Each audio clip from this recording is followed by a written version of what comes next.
Coming up next on American Black Journal, a multi-city celebration of Juneteenth. We'll have the details on how Detroit is commemorating the holiday that marked the end of slavery in the U.S. Plus, I'll talk with the reporter and producer whose stories are the focus of a PBS documentary on the 1921 Tulsa Race Massacre. You don't want to miss today's show. Stay where you are. American Black Journal starts right now.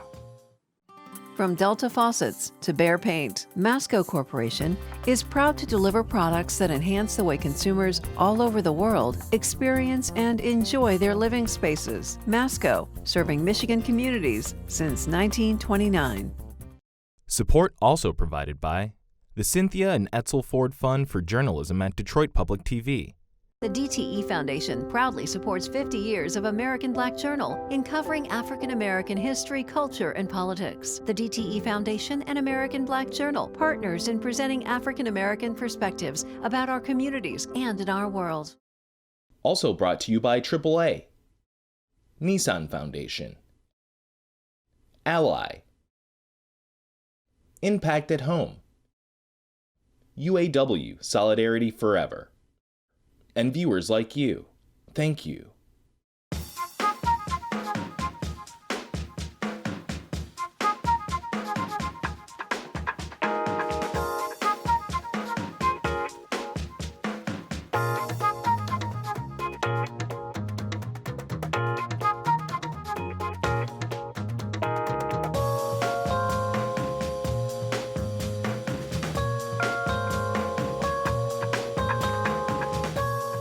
Welcome to American Black Journal. I'm Stephen Henderson, and as always, I'm glad you've joined us. This year marks the 156th anniversary of Juneteenth, and that's the holiday that celebrates the end of slavery here in the U.S. It's often referred to as Freedom Day.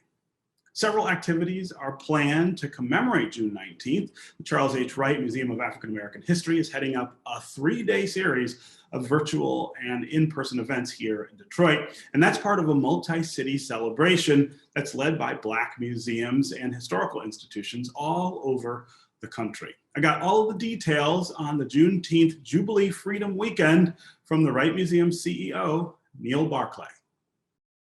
So let's talk about Juneteenth and what kind of celebration we're going to have at the Charles H. Wright.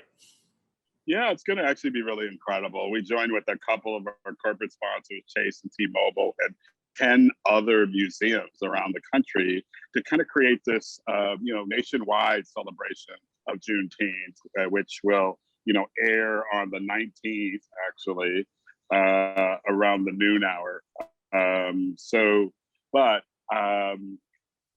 The idea was to get these organizations together and to script a really small, maybe 5-7 minute excerpt that focuses their city's particular African American history as it relates to issues of freedom and this sort of emancipation theme that is in the Juneteenth celebration and this sort of notion of what freedom means today. We use the Lift Every Voice and Sing song as an inspiration for that, and each individual museum selected a word or a theme from that song to create their 5-minute excerpt. So it's really kind of going to be a really exciting look at 10 different cities, their celebrations of Juneteenth, et cetera. But here in Detroit, there's even more fun to be had. We're going to be doing a screening of Concrete Cowboy. That's going to happen on Friday, actually the day before Juneteenth, the official celebration of Juneteenth. It's going to be downtown, collaboration with the Downtown Partnership. And then at noon on Juneteenth Day, we'll have a weekend dedicated to promoting quality education, economics, community engagement, Black-owned businesses. And we'll be along the Livernois Avenue of Fashion, where the store will include a day of shopping discounts, health and wellness activities, pop-up artists, DJs, and more. All of that can be found on theright.org. So it's kind of a national celebration, which will be mostly online, but then here at both at the museum and down on Livernois, it's kind of a celebration throughout the city. Juneteenth is something that grew up as an American. Just you heard maybe a little about, but it seems as though it's not as widely recognized as some other celebrations, some other historical celebrations, but it's getting there. Well, I think as we think about emancipation, freedom, even our 4th of July celebrations that happened a few weeks after this, we have to remember when it was that African Americans in particular, people of color, found out that they were actually free. And that was really the moment of celebration for our culture, right? So, as most people know, the story was that, soldiers came to Galveston, Texas 2 years after the Emancipation Proclamation to let people know that they were actually free. But they had been free for 2 years, technically, right? But we're just finding out about it. So this is a moment that we all need to remember about freedom, how we find out about our freedoms, what it means to us, right?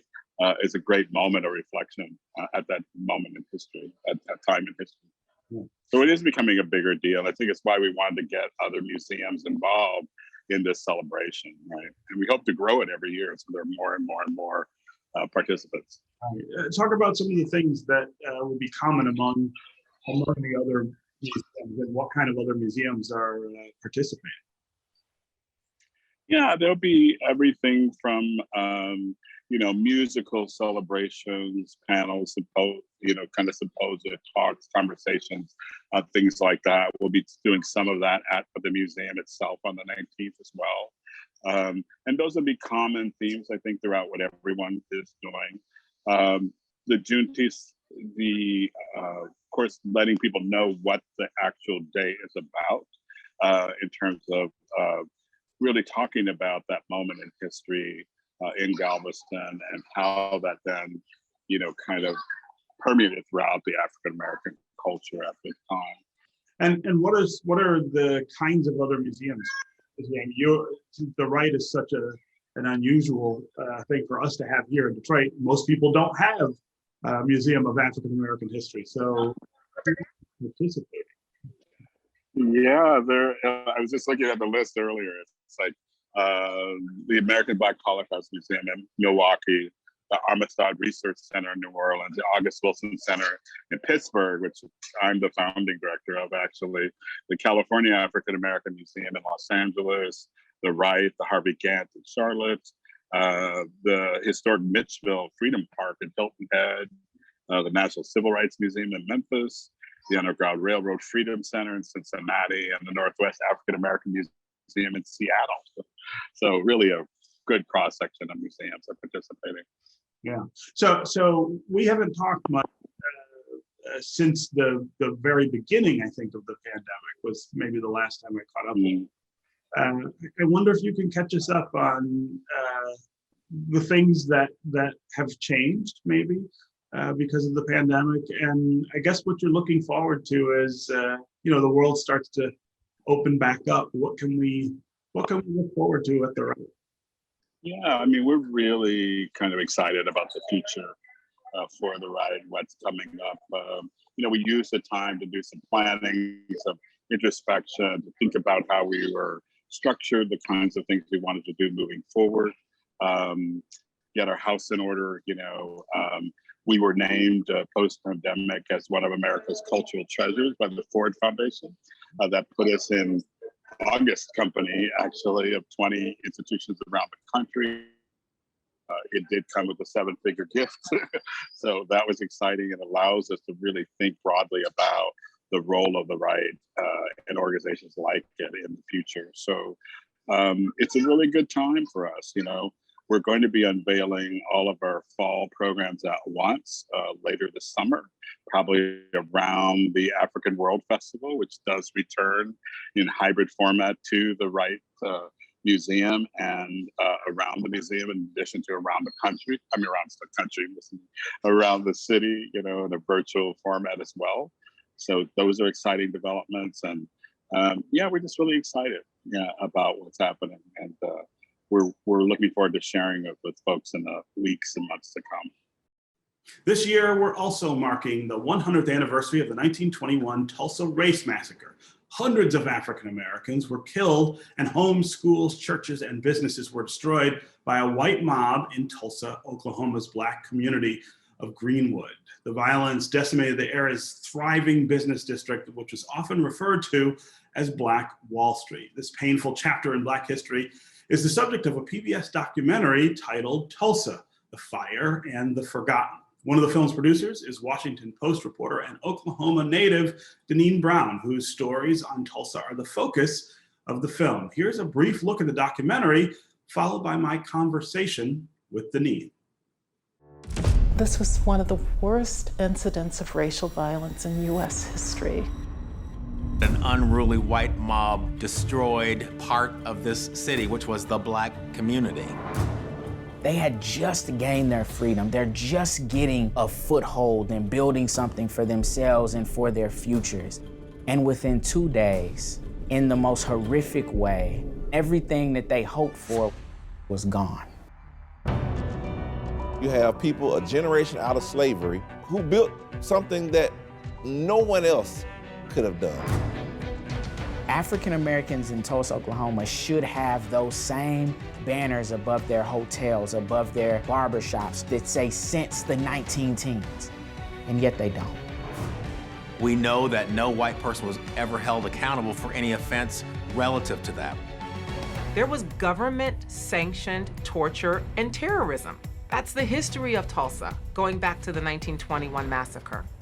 And Tulsa and the state of Oklahoma have never made amends for that. If you don't know your history, it will repeat itself. Well, it's repeating itself. It is terrifying because you realize that it could happen today. The militia represented Saturday before last is the exact same mob that was represented in 1921 when the massacre took place. I guess the great hope is that this will never happen again if you tell the story. But until they obtain justice for this massacre, there can't be healing.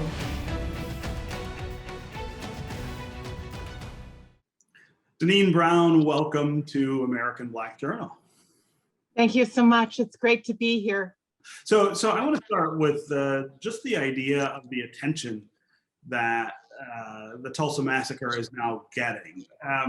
It's been a long time that this has been buried in American history. And I just want to get your reaction to the fact that people are starting to wake up to what happened. There's conversations going on about maybe trying to repair some of the damage that was done to African Americans there in Tulsa. Just give me a sense of how that feels to finally be getting an idea of attention for this really important historical event. Yes, so for nearly 100 years, the Tulsa Race Massacre, which began on May 31st, 1921, and ended on June 1st, 1921, for nearly 100 years, it was covered up. There was a concerted conspiracy of silence by civic leaders and city leaders in Tulsa. Just years after the massacre, many white people just would not talk about it, and Black people would whisper about it for fear that it might happen again.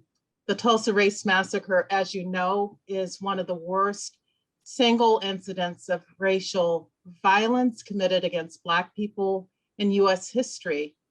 It is amazing. Black activists in Tulsa tell me that it is amazing that this massacre has now received national and international attention. As you know, President Biden visited Tulsa on June 1st of this year, 2021, and recommended a number of policy changes, major policy changes to deal with systemic racism and oppression.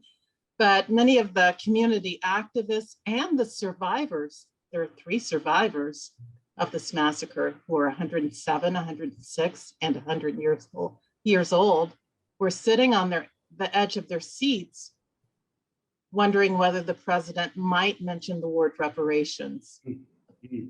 He did not, but that word reparations is very important to descendants and survivors of this massacre.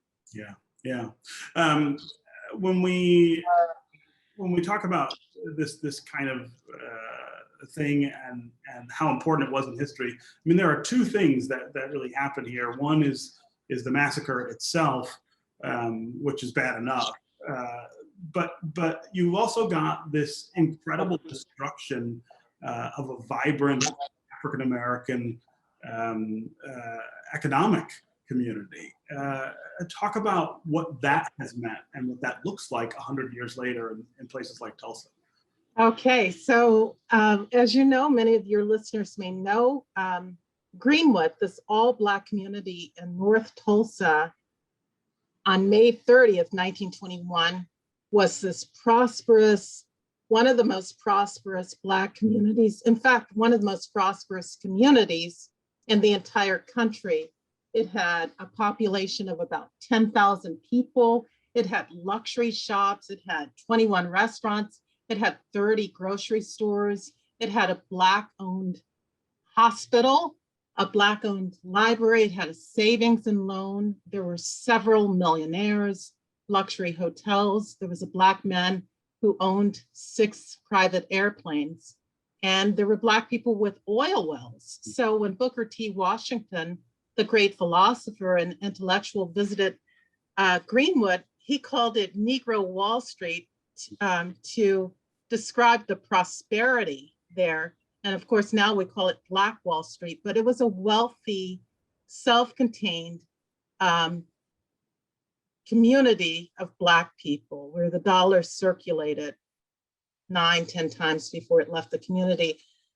During that massacre, white mobs descended on this community and destroyed it. They destroyed nearly 35 square blocks. More than 1,200 homes and businesses owned by Black people were destroyed. Airplanes took to the air and they dropped turpentine bombs on it. So on June 1st, 1921, it looked like a bomb had gone off there. It was a complete and utter devastation. Walter White of the NAACP called it in sheer brutality and willful destruction of life and property. It was without parallel in American history. So there have been it did rebuild, Greenwood did rebuild, and it was later destroyed by urban renewal. A highway cut through it. And then with integration, people began shopping outside of the community. So, but it looks like now it's reduced to about a block and a half.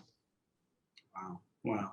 So I also want to talk about how personal your connection is to this story. This is your story in many ways. Well, I say my people are from Oklahoma, and my people are from Oklahoma. My great grandmother lived in Tulsa. My grandmother, my paternal grandmother, was born in Boley, which is an all-Black town about 60 miles away from Tulsa.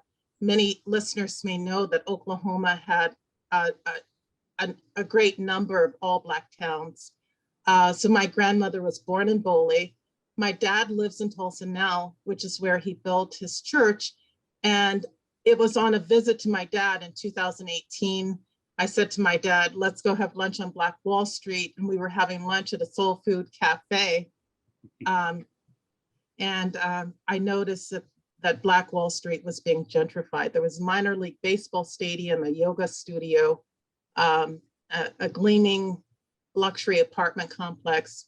And there were all the signs of gentrification in this site of this horrible massacre, which Black activists say is sacred ground. So my connection to Tulsa, again, goes back to my family. And then as a journalist, I began reporting the story back in 2018.